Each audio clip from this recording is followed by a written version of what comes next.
going to say the first thing I noticed is how light the steering is. The steering's really light. It's actually quite nice. I'm not used to it, but it's very comfortable. Now we've just got road here. I'm getting a bit of a feel for what this would be like in the land wheel. It is comfortable. It's not throwing me around, and it is dealing with the bumps. This lorry, like plenty of the new gen, has got the automatic hill hold. So when I stop at a junction, my handbrake automatically comes on, and when I put my foot on the gas, she counts 2 seconds, and then she comes off. We are empty, but I can feel that is plenty of power. Really good from a vision point of view. I have good vision all around the cab. What I will say is these cameras, they do take a little bit of getting used to. I keep looking outside of the truck for the mirrors and they're not there. But as I said, I do have my front mirror and my near side mirror, but it just it takes a little getting used to looking into these. There's actually a function where I can press a button here and it gives me a wider view of my mirrors. That's not meant for driving, it's meant for when we're maneuvering, but it's actually a good option. You can see me flicking through the hood here.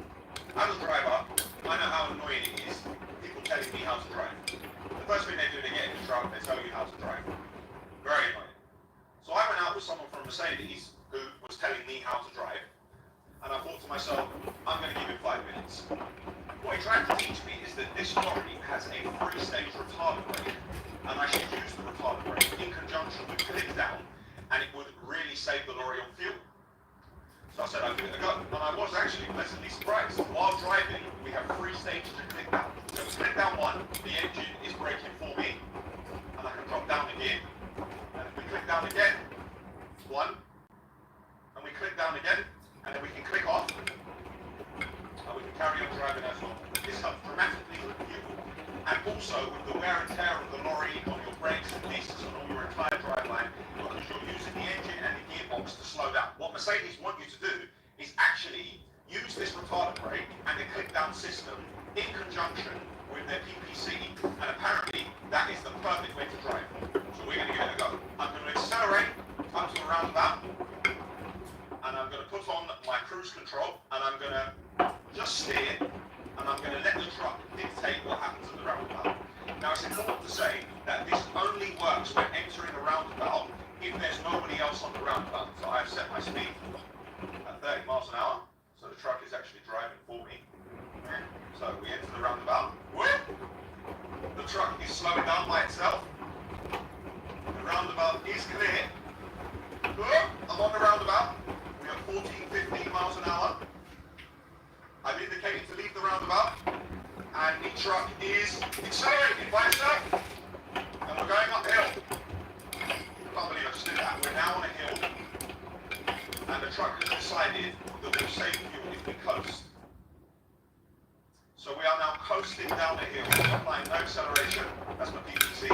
And as soon as I put my foot on the brake, I'm back in control. Around the roundabout and looking at my mirrors, and I do have a clear vision in all my mirrors. So this is a 10.7 litre engine, which is a little bit smaller than some of the other manufacturers, but we have 430 brake horsepower. I'm putting my foot down. It definitely feels adequate to me. I am not loaded, but I definitely feel like I've got enough power. Engine sounds very nice, I don't hear it struggling. As an auto, this lorry is actually selecting the gears itself based on the weight of the truck, and I am throwing her around a little bit and giving her some. Come on, let's kick down. There we go. I've kicked down a little bit there, and I am moving. I really am moving. We can actually drive it off-road. The difference in the off-road function in this automatic gearbox is that basically it holds you in gears for a long period of time, giving you more control. So whereas when we're on the road, we're trying to change gears as quickly as we can. When we're in the off-road mode, it leaves us in the lower gears for a longer period of time before changing. Steering wheel is a little bit like a Mercedes car. Although I don't feel like I'm driving a 63 AMG G-Wagon. I must say it's a really nice sounding engine. It sounds really powerful. Some of the older lorries which I have and which I drive sometimes, the engine sounds a bit tractory. This engine sounds completely different. It kind of purrs. And even when you put your foot down, she has kind of like a whistling sound to her. One concern I do have is that if one of these mirrors were damaged, that the lorry actually wouldn't start until Mercedes